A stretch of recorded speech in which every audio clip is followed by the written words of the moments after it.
Buenas tardes a todos y muchas gracias por acompañarme hoy en un lugar tan emblemático como la Casa Colón, a quien quiero agradecer no solo su invitación, sino también la oportunidad de vivir un momento para mí lleno de significado. Y muy especialmente expresar mi gratitud a Manuel Lobo por acceder amablemente a perlar esta presentación con tan generosas palabras y engalanarla con su incuestionable prestigio. Gracias, es un honor. Siempre agradecida también a la editorial Quinamón y sobre todo a su presidente aquí presente, José Javier Soto, por hacer de este libro una realidad y de forma tan bella, a Juan Manuel Faramiñán por honrarlo con su prólogo, a Conrado Rodríguez Mafiote por ser su primer valedor, y muy especialmente a mis hijos y a mi compañero de vida, mi marido, Carlos, por confiar en él más que yo misma.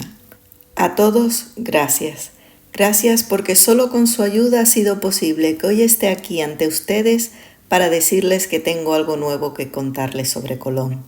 Y sí, soy consciente de que tal afirmación es un atrevimiento y más viniendo de una licenciada en Bellas Artes. Así que antes permítanme explicarles cómo comenzó todo.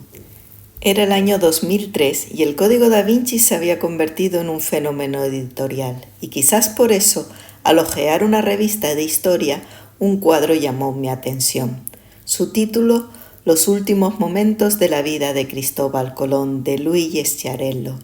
Como pueden comprobar, en la imagen Colón aparece en su lecho de muerte, sujetando unas cadenas que, por su forma, parecen cerrarse en torno al cuello de algo o alguien en cuya cabeza reposa su mano Colón. Rápidamente relacioné esta mano con la de la Virgen de las Rocas, donde la ambigüedad anatómica del ángel de Leonardo también ayuda a crear la sensación de que la mano de María descansa sobre una cabeza invisible. Picada por la curiosidad, fue así como comencé a estudiar a Colón, y al hacerlo comprobé que en su vida todo es un misterio y que por eso existen tantos Colones como libros escritos sobre él. Tras leer alguno de ellos me percaté que los historiadores se centraban sobre todo en rebatir las teorías o conjeturas de otros, así que queriendo conocer a Colón de primera mano, me hice con un libro donde se recogen todos sus textos y documentos, y lo que allí descubrí fue un personaje totalmente diferente al de la historia. Decidí entonces dejar a un lado las conclusiones de otros y buscar las mías, centrándome únicamente en las palabras de Colón y las de su hijo Hernando, a quien hoy debemos la primera biografía de su padre. ¿Por qué únicamente en sus palabras?, se preguntarán. Pues porque al inicio de su historia del almirante y entre líneas, Hernando ya nos advierte de que el misterio colombino existe porque su padre, cuanto más apto y capacitado estaba para la gran empresa, tanto menos quiso que su patria y origen fueran conocidos.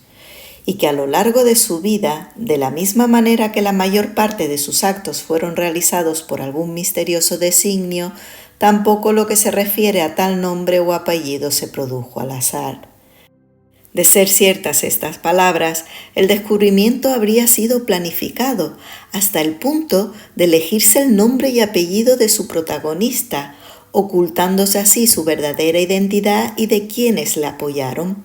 Así que, ¿por qué? ¿Por qué Hernando dice esto sobre su padre? A través de esta pregunta y de la mano de ambos fue así como poco a poco me fui internando en una historia oculta, donde el símbolo se convierte en una nueva fuente de saber y en la confirmación de que en efecto en el descubrimiento nada se dejó al azar. Pero soy honesta.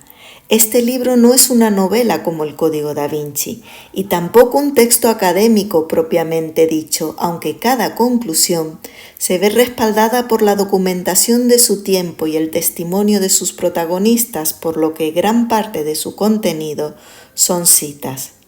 A pesar de ello, les aseguro que mucho de lo aquí escrito les va a sorprender, porque la vida de Colón está llena de contradicciones históricas, claves ocultas y significados espirituales que son muy incómodos para la historia y que por eso se han preferido obviar. Yo, sin embargo, los encaro, y de ahí el título de mi obra, Colón el mensajero de Dios, que quizás les sorprenda, sí, pero es que es así como él mismo se define en muchas de sus cartas. Por ejemplo, en la que escribe en el año 1500 a doña Juana de la Torre, la nodriza del príncipe Juan, en la que se lee: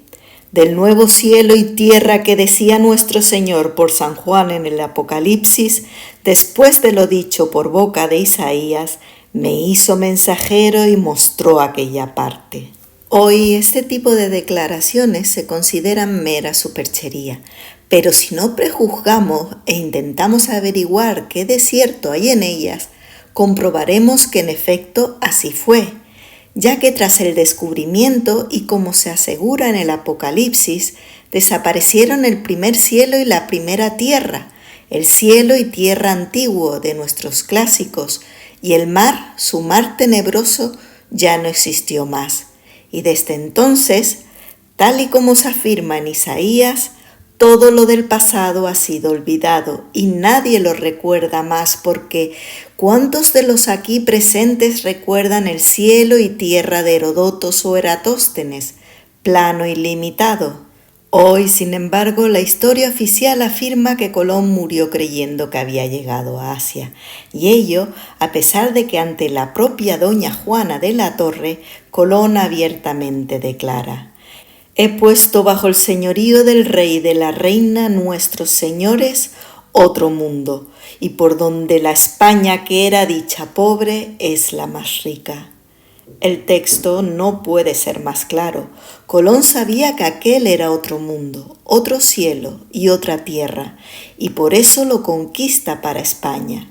Tal es así que tan solo 3 días después del descubrimiento, esto es, el 15 de octubre de 1492, Colón registra en su diario de a bordo: con todo mi voluntad era no pasar por ninguna isla de la que no tomase posesión, puesto que tomado de unas se puede decir de todas.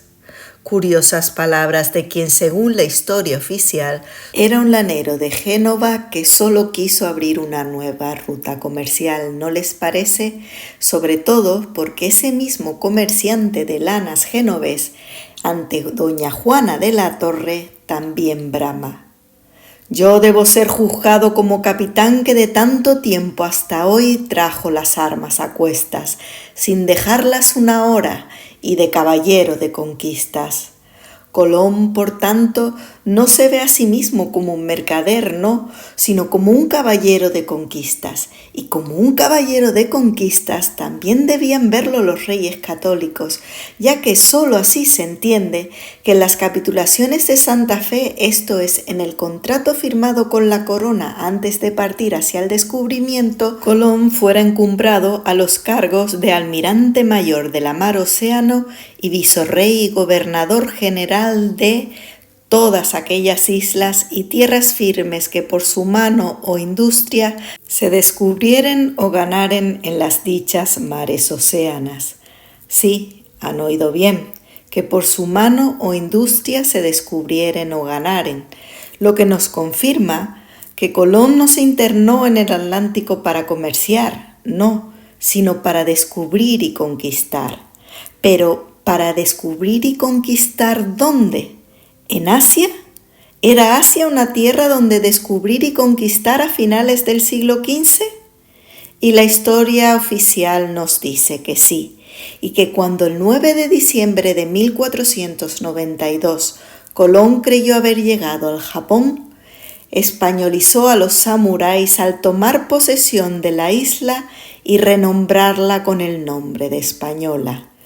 Así pues, según la versión oficial de la historia, el 12 de octubre de 1492, España se lanzó a la conquista del Japón y de la imperial China con 3 barcos comandados por un mercader de lana genovés y una tripulación de 120 hombres sin armar. Y yo les pregunto, ¿tiene esto algún sentido? ¿Tiene sentido cuando ya a inicios de nuestra era y gracias a la ruta de la seda se tenía conocimiento de los confines de Asia y de sus grandes civilizaciones?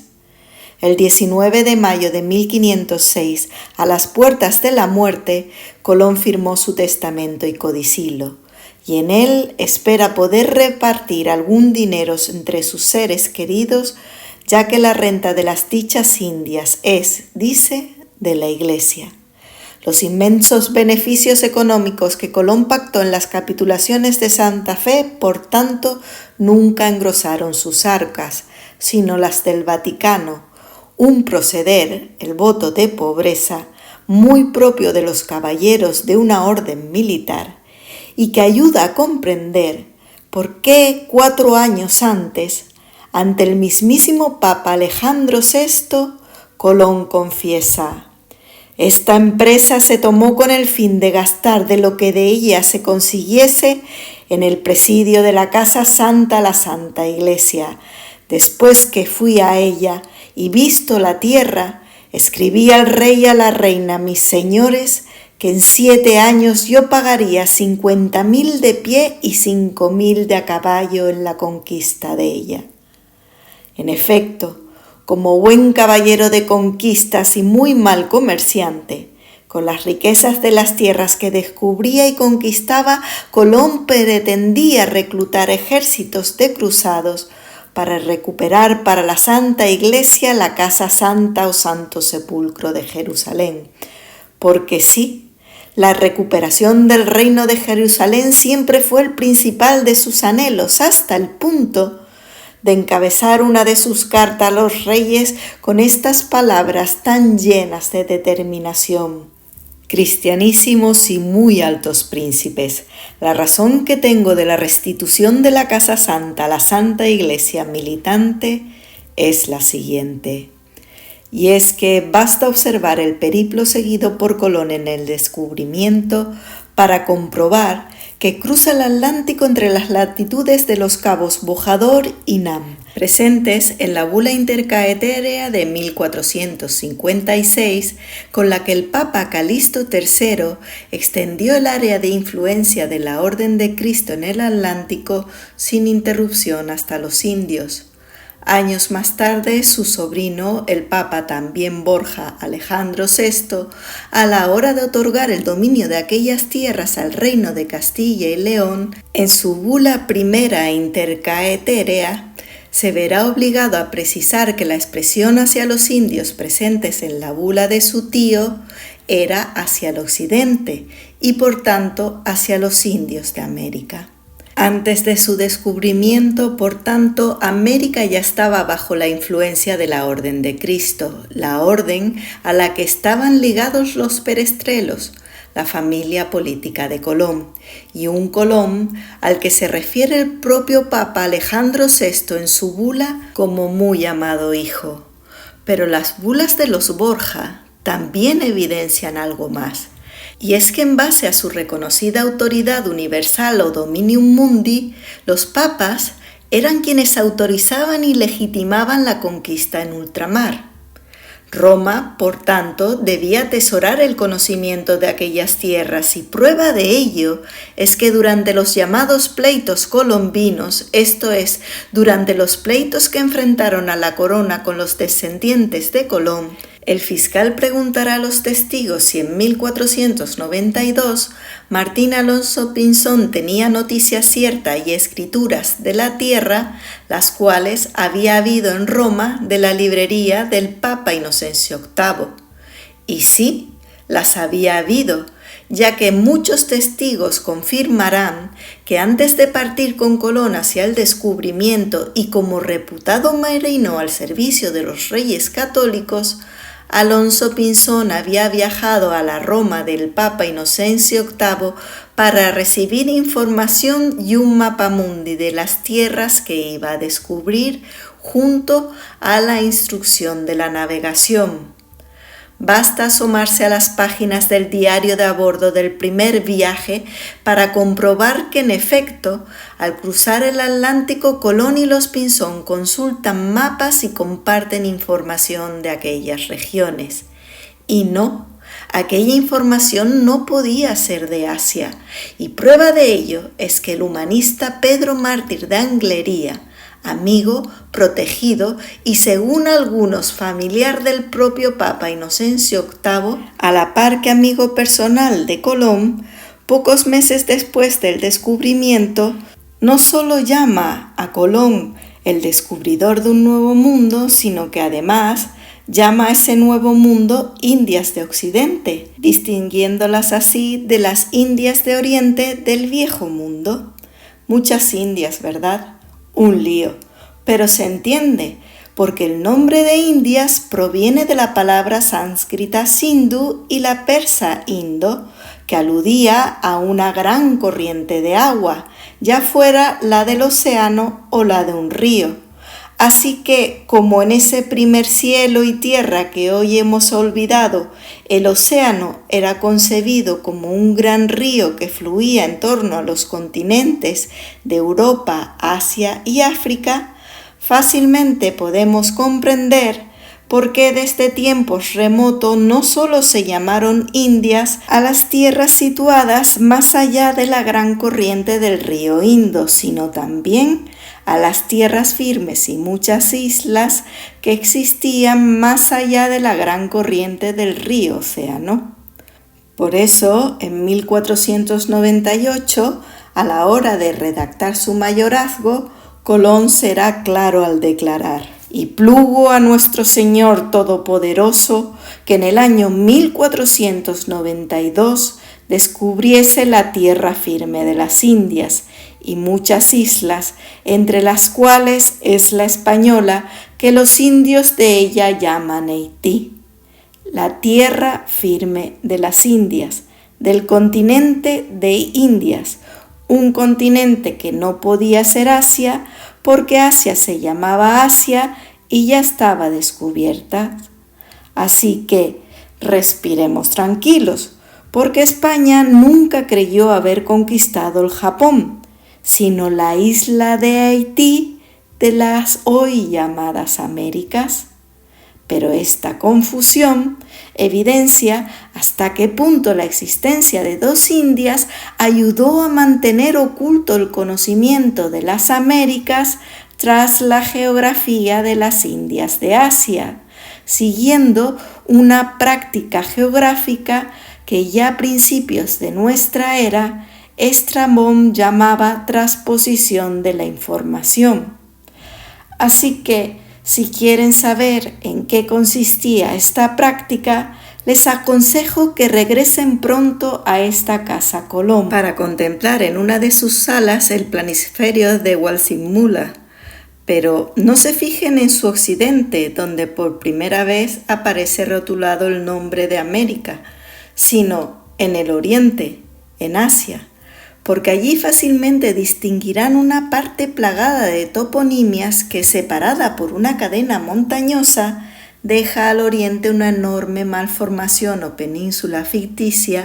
hoy llamada Cola del Dragón, que en 1970 el historiador argentino Paul Galles identificó con Sudamérica. Dicha malformación está presente en nuestra cartografía desde el segundo siglo y por tanto desde tiempos de Ptolomeo, el geógrafo que junto a Américo Vespucio es representado en la parte superior de este mapa. Pero si seguimos haciendo caso a las palabras de Colón, su conocimiento se remontaría a los tiempos de Alejandro Magno y por tanto al siglo IV a.C., aunque esta es lógicamente materia de otro libro. Así que ahora volvamos a 1493 y concretamente a la carta de Pedro Mártir de Anglería, ya que demuestra que en círculos cercanos a la Iglesia se diferenciaba claramente entre las Indias de Oriente y las Indias de Occidente. Y dado que la carta de Anglería está dirigida al cardenal vicecanciller de la Santa Iglesia, Ascanio Sforza, yo les pregunto, ¿no les parece extraordinario el parecido del emblema de los Sforza y Quetzalcóatl, el deidificado y mítico rey sacerdote de los toltecas que, tras embarcarse en las costas de México, prometió volver algún día? Pues bien, En 1492 y a través de sus católicos reyes, la Iglesia de Roma finalmente quiso cumplir la promesa dada a través de su almirante de la mar océano, de su caballero de conquistas y de su amado hijo Cristóbal Colón. Y por eso, como prueba Ruggiero Marino en su revelador libro Colón, el último de los templarios, desde su anuario de 1947, la Santa Sede reconoce que Inocencio VIII ayudó a Cristóbal Colón en su empresa de descubrir América. Sin embargo, nada de lo visto hasta ahora explica por qué tras alcanzar el continente de Indias, Colón se presentó ante el mundo como un mensajero de Dios. Y no como un mensajero cualquiera, no, sino como el elegido para anunciar, revelar y sellar la promesa dada en las Sagradas Escrituras. ¿Lo recuerdan? Pero lo más curioso es que Colón no solo se atreve a interpretar la palabra de Dios, sino que en otra de sus cartas, escrita en 1501 y dirigida a los reyes, no tiene reparos en afirmar que en esta misión está siendo iluminado y asistido por el mismísimo Espíritu Santo. Y esto es realmente revelador, ya que evidencia hasta qué punto Colón se creía que mediaba entre Dios y los hombres, una labor que en aquella época únicamente le correspondía a la Iglesia y a los sumos pontífices. Por eso, mientras que para los expertos declaraciones como estas únicamente evidencian la personalidad megalómana de Colón, para mí aquí descansa la clave de su identidad. ¿Por qué? Pues porque por declaraciones mucho más leves, otros habrían ardido en la hoguera. Sin embargo, en su papel de mensajero de Dios, Colón hasta recopiló un libro de profecías, con aquellos fragmentos de las Sagradas Escrituras que, según él, habían anticipado su papel en la historia. Así que, como las Sagradas Escrituras concluyen con la frase del Apocalipsis, la gracia de nuestro Señor Jesucristo sea con todos vosotros, y con estas palabras también concluyen los escritos solemnes de los sumos pontífices, basta comparar la forma con la que los papas y Colón concluyen sus escritos para hallar la clave del enigma colombino. Me explico. En la portada del libro pueden consultar la firma de Colón, una firma misteriosa y aún no descifrada formada por un anagrama que para la mayoría de los expertos contiene la clave de su identidad. Y fueron sus eses con puntos las que hicieron que mi corazón diese un vuelco al comprobar que unas eses muy parecidas aparecen en el reverso de las bulas de plomo de todos los sumos pontífices. Estas eses, por tanto, vinculan la firma de Colón con un plomo pontificio, un plomo donde las eses aparecen como el anacrónimo de santo ante los nombres de Pedro y Pablo. Sin embargo, en el anagrama de Colón las eses son 3, y dentro de la tradición cristiana, la triple invocación a la palabra santo refleja el misterio de la Santísima Trinidad, Padre, Hijo y Espíritu Santo. Por eso es fácil concluir que la X del anagrama de Colón, en griego, es la inicial del Hijo, Cristo,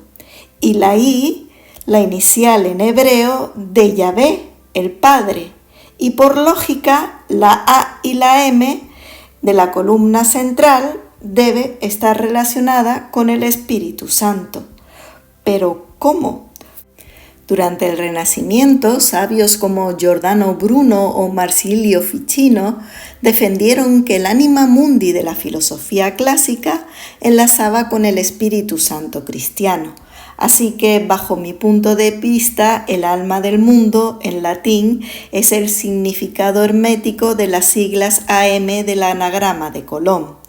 Pero dentro de la Iglesia, estas siglas conforman el monograma mariano Auspice María, la oración con la que el devoto confía en la intercesión de María para que, a través de ella, el Espíritu Santo alumbre su vida de la misma forma que, como hemos visto, Colón aseguraba que alumbraba la suya. Y es por eso que en el anagrama colombino, entre Cristo y Yahvé, y junto al Espíritu Santo, también está presente María. La composición de este anagrama, por tanto, replica, tal y como defendiera Alain Miglou,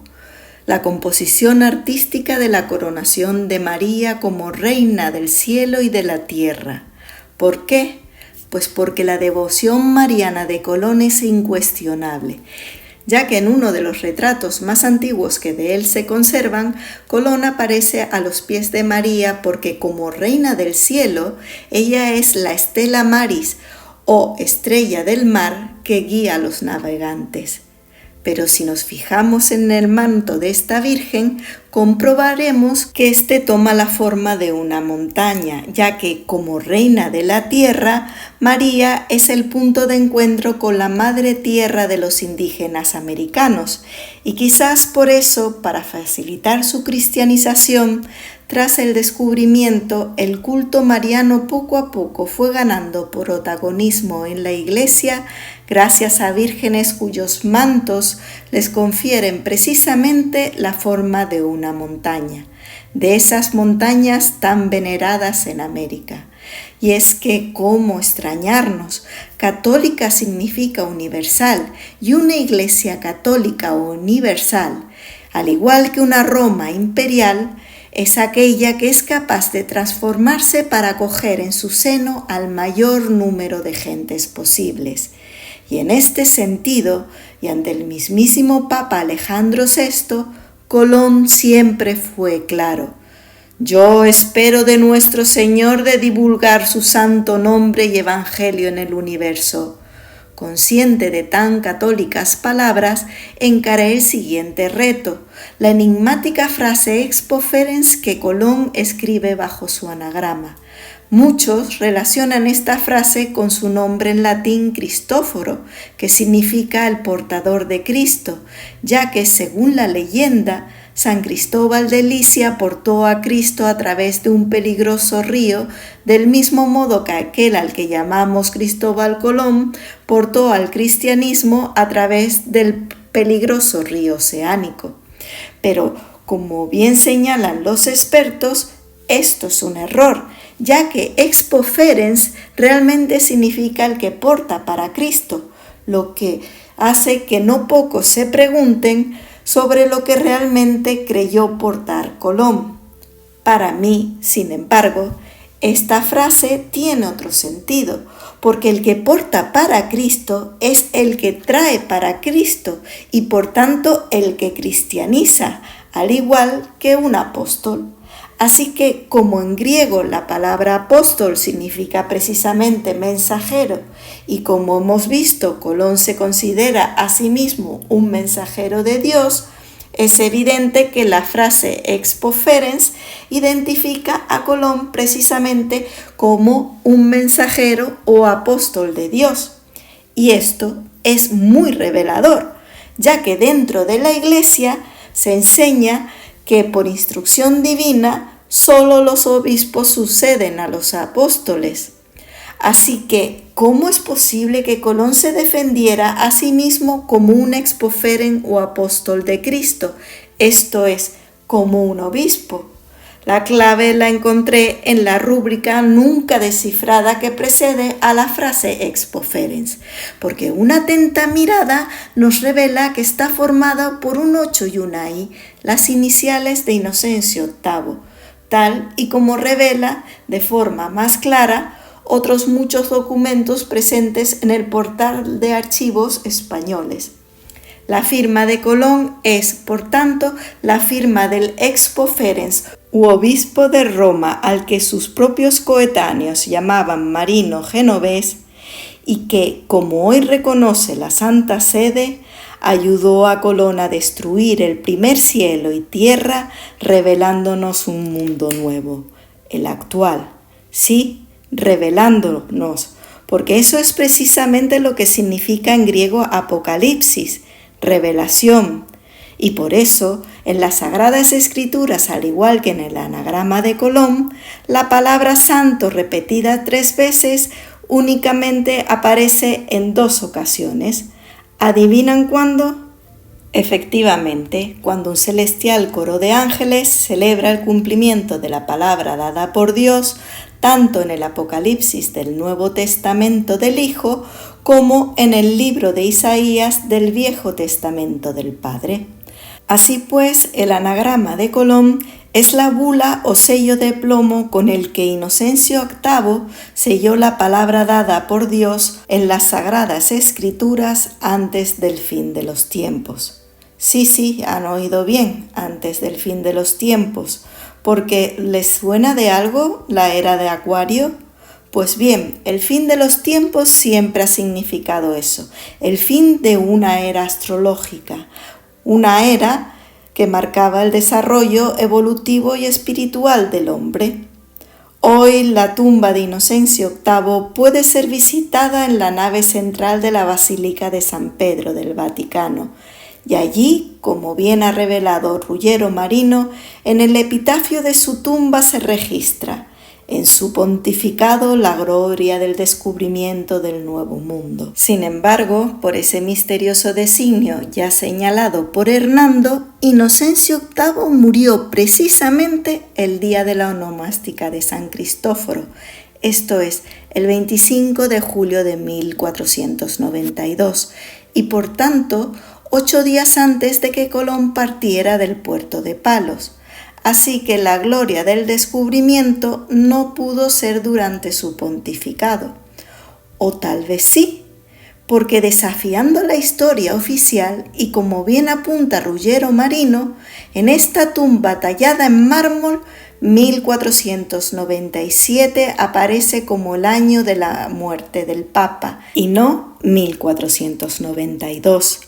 Quizás por haber perdido entonces a su mayor protector, a partir de 1497 el prestigio de Colón comienza precisamente a declinar en la corte española, hasta el punto de ser apresado y enviado con cadenas a España, y tras ser ajusticiado y exculpado, en palabras de Hernando Colón, su padre conservó aquellos grillos como reliquia y memoria del premio dado a sus muchos servicios. Estos son supuestamente los misteriosos grillos o cadenas que atesora Colón en el cuadro de Luigi Schiarello. ¿Lo recuerdan? Pero como ya les avancé, gracias a Colón y a su hijo Hernando descubrí un saber oculto donde el símbolo nos ofrece una forma diferente de entender la historia, sí, pero también el arte. Así que observen una vez más las cadenas de esta obra, porque la lógica nos lleva a concluir que el cuello invisible que ciñe debe pertenecer a algo o a alguien que es siervo de Colón. Así que, como Colón también se definía a sí mismo como un siervo del Señor, por analogía, este cuerpo pertenece a un siervo de Dios. Pues bien, por servir a los que sirven a la Iglesia desde Gregorio Magno, los papas ostentan el título de siervo de los siervos de Dios, por lo que el cuerpo encadenado e invisible que se arrodilla ante Colón, bajo mi punto de vista, no puede ser otro que el del mismísimo Papa Inocencio VIII. Tras la muerte de Inocencio, el humanista Francesco Serdonati escribió: «Y en verdad con su muerte se turbó la empresa más bella, más digna y más gloriosa que nunca antes se hubiera imaginado y además realizado. Pero le gustó quizás al gran Dios, por su justo juicio oculto a nosotros, reservarla a otro tiempo. Quizás se pregunten cuál fue esa empresa tan bella, tan digna y tan gloriosa. Y si confían en mi análisis, debo decirles que esa empresa no fue otra que a través de una iglesia renovada en María y de la mano de los católicos reyes de España, unir a América con una Roma y con una Europa que a partir de entonces fue mucho más católica y mucho más universal. Por eso me gustaría terminar mi intervención con estas católicas palabras de nuestro Expo Ferenc, el eterno almirante de la mar océana. Digo que el Espíritu Santo obra en cristianos, judíos, moros y en todos otros de toda secta, y no solamente en los sabios, más en los ignorantes. Así pues, aquí concluye el discurso de esta ignorante con una única esperanza, la de que ahora hablen los sabios.